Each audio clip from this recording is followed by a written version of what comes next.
जंग आजादी में मुसलमानों की कुर्बानियां, role of Muslims in Indian independence.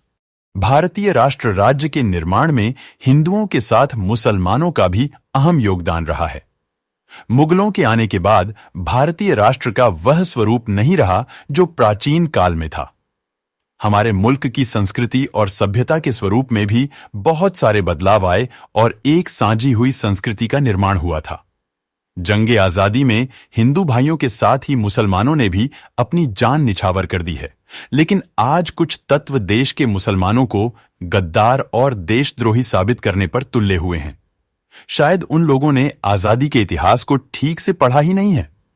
कुछ खामियां इतिहासकारों की भी रही है, क्योंकि उन्होंने मुसलमानों की योगदान को उस तरह से इतिहास के पन्नों पर दर्ज ही नहीं किया है जिस तरह से हिंदू नायकों के योगदान को रेखांकित किया गया। नंबर 1, लहू बोलता है। यही सबसे बड़ी वजह है कि इतिहास लेखन में पूरी तरह न्याय न होने के कारण भी मुसलमानों के योगदान को ठीक से जाना नहीं गया है।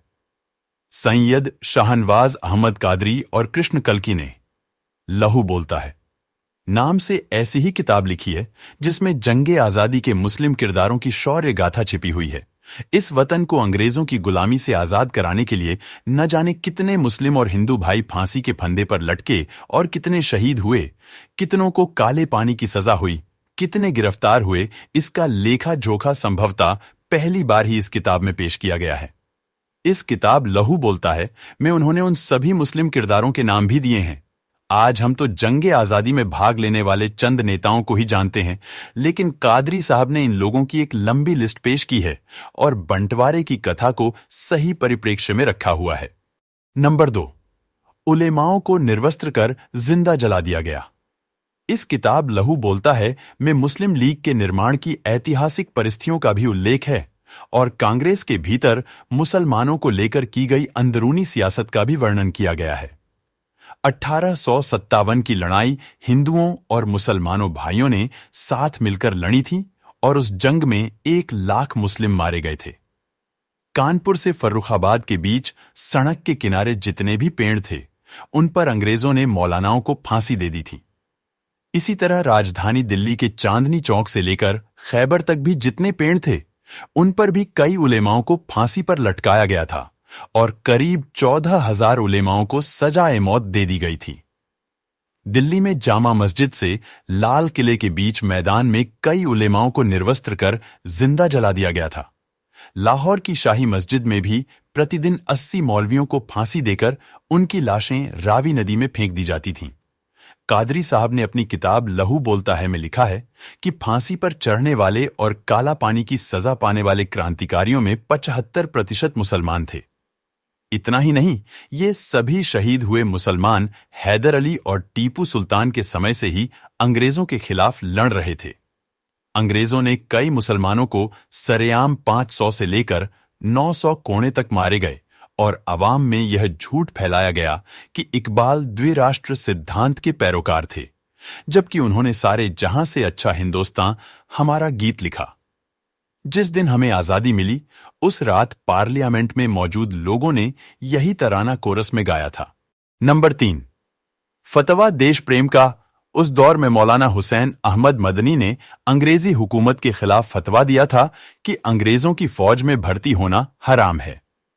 अंग्रेजी हुकूमत ने मौलाना के खिलाफ मुकदमा दायर कर सुनवाई में पूछा, क्या आपने यह फतवा दिया है कि अंग्रेजी फौज में भर्ती होना हराम है?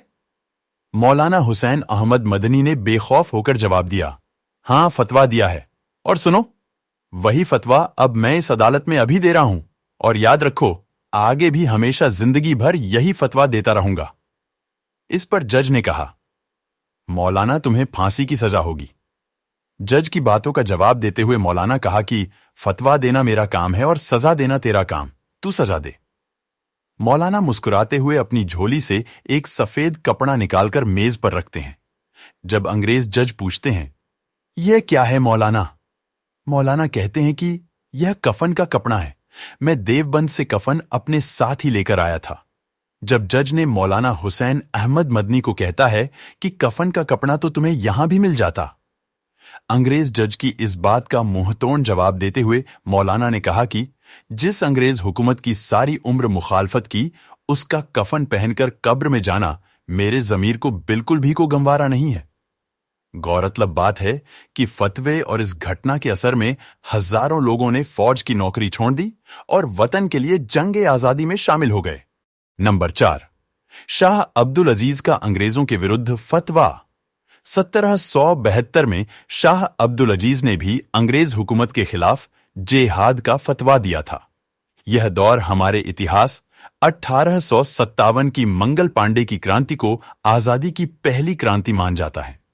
शाह अब्दुल अजीज ने 85 साल पहले भारतवासियों के दिलों में आजादी की क्रांति की लौ जलाई थी। इस जेहाद के जरिए ही उन्होंने कहा कि इन अंग्रेजों को देश से भगाकर आजादी हासिल करो।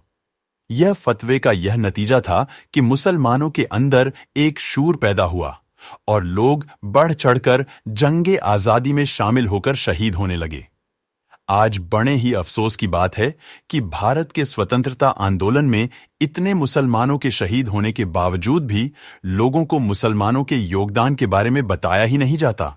नंबर 5, जंगे आजादी में शामिल होने वाले मुसलमान।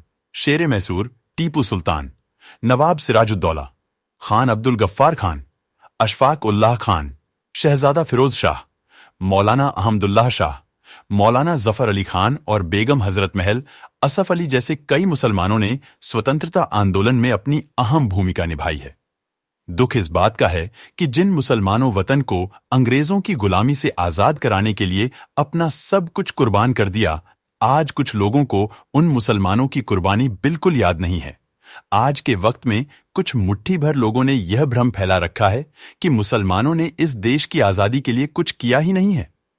ऐसे में उन्हें यह जान लेने की जरूरत है कि मुसलमान हिंदुस्तान के लिए कुर्बानियां देते आए हैं और हमेशा देते रहेंगे।